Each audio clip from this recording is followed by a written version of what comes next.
మొన్న కర్నూలులో జరిగిన బస్సు ప్రమాద సంఘటన సమాజంలో ప్రతి వ్యక్తిని ఆలోచించదగినదిగా చెప్పుకోవచ్చు. ఎందుకంటే మనం మన పిల్లల్ని, మన యువతరాన్ని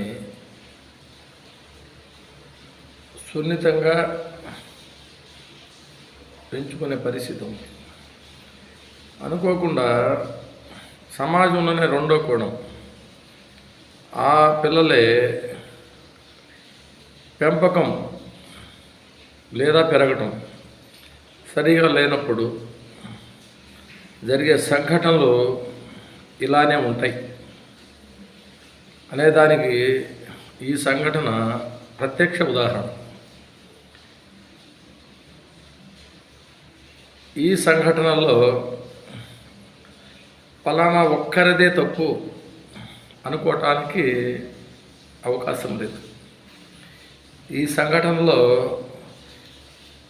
మందు త్రాగి రాత్రిపూట బైకులు రైడ్ చేసినటువంటి శివశంకర్ది కానీ, శివశంకర్కి తోడుగా నిలబడ్డ ఇంకో వ్యక్తిది కానీ, అతివేగంగా బస్సు నడుపుతున్నటువంటి డ్రైవర్ది కానీ, ఇలా జరుగుతున్న ప్రమాదాల మీద రవాణా అధికారులు ఒక ప్రమాదం జరిగింది అంటే దాన్ని వెంటనే అసలు ప్రమాదం అంటే ప్రాణం, ఈ ప్రపంచంలో ప్రాణం కన్నా గొప్పది ఏమైనా ఉంటుందా? ఆ ప్రాణం మనది కాదులే, మనది కాదులే అన్నట్టుగా వ్యవహరించకుండా చిన్న చీమ కుడితేనే మనకి చాలా నొప్పిగా ఉంటుంది. అలాంటిది ప్రాణం పోతుంటే దగ్గరగా కూడా చూస్తుంటే ఆ ప్రాణం పోవటానికి సమాజం కూడా ఒక కారణమే అని నా భావన. సమాజంలో తప్పుని మనము ప్రోత్సహించిపోయినా ఖండించగలిగితే అది ఎవరైనా కానీ,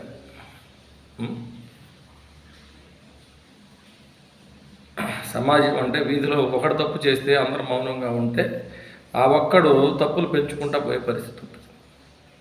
అదే ఆ తప్పుని సమాజం మొదట్లోనే ఖండించగలిగినట్లయితే ఇంత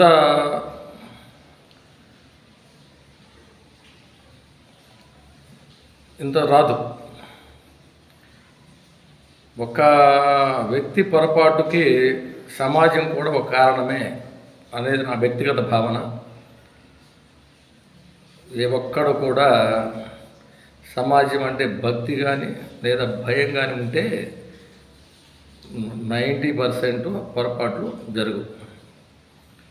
ఇందులో బస్సు యజమాని కానీ లేదు వేరే ప్రైవేటు యాజమాన్యాలైనా కానీ ఉన్న కాంపిటీషన్లో వాళ్ళు వర్కర్స్ ప్రాబ్లం అయినా కానీ ఏదో సంథింగ్ వాళ్ళ ప్రాబ్లమ్స్ తోటి బండి నడిపినందువల్ల ప్రయాణికుల సేఫ్టీ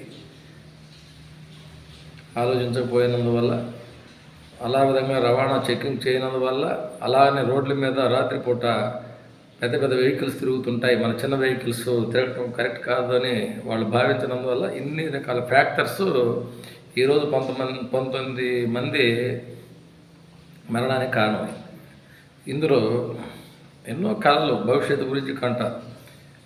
ఏ ఒక్క కళ నెరవేరకుండానే ఈ రకంగా మరణించడం అనేది, ప్రమాదం అనేది రావచ్చు, ప్రమాదం రాకుండా అసాధ్యం, కానీ ప్రమాదాలను కొంతవరకు నివారించడం అనేది సాధ్యమే. ఆ నివారణకి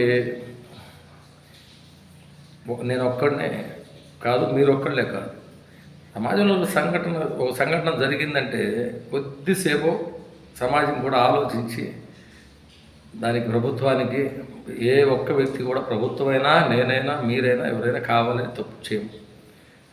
అట్లా తప్పు చేసినప్పుడు ఎవరైనా మనం అందరం ఖండించే ఒక గుణాన్ని మనం కూడా అలవాటు చేసుకున్నట్లయితే అక్కడ ఖచ్చితంగా తప్పు జరగడానికి అవకాశం ఉండదు. ముఖ్యంగా చెప్పాలంటే పగులు పూట ఎవరో ఒకరు ఉంటారు, కానీ రాత్రిపూట ఇలాంటి దుర్ఘటనలు జరిగిన తర్వాత ఆ ఒక నెల 2 నెలలు స్విఫ్ట్గా మనం పనిచేయటం, తర్వాత మళ్ళీ మామూలు యథావిధి ఇంకో సంఘటన జరిగినాక మళ్ళీ అప్పటికప్పుడు స్విఫ్ట్ అయిపోవడం కాకుండా సమాజంలో రెగ్యులర్గా ఇప్పుడు ఒక మనిషికి ఒక మనిషి మీద కోపం ఉంటే ఇద్దరిలో ఎవరో ఒకరు బలి అవుతారు. ఇది ఎవరి మీద ఎవరు కోపం లేకుండా తెలియని ఒక చిన్న నిర్లక్ష్యం వల్ల అల్లారుముద్దుగా పెంచుకున్నటువంటి ఆ బిడ్డను కోల్పోయే పరిస్థితి ఆ తల్లిదండ్రులకి లేదు.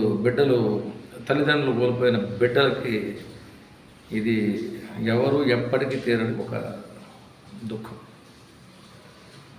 ఇలాంటివి మరలా సంఘటనలు జరగకుండా ఉండాలి అంటే అటు ప్రభుత్వం, ప్రతిపక్షం, పార్టీలకు అతీతంగా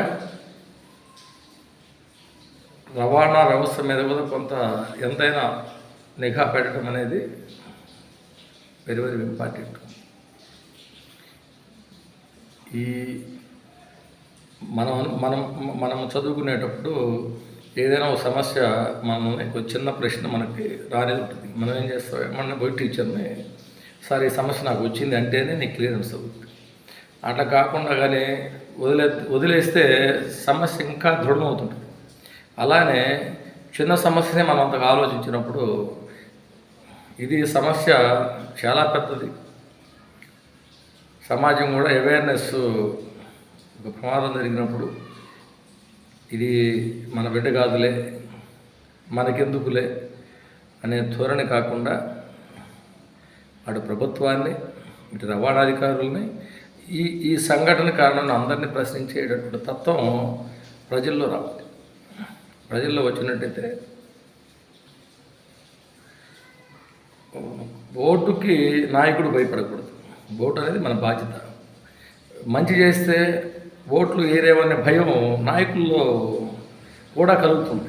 ఎందుకంటే మనం మంచి చేసిన తర్వాత మరలా వాళ్ళు గెలవని పరిస్థితుల్లో మంచి చెయ్యాలా వద్దనేది కూడా నాయకుడికి సమస్య కలుగుతుంది.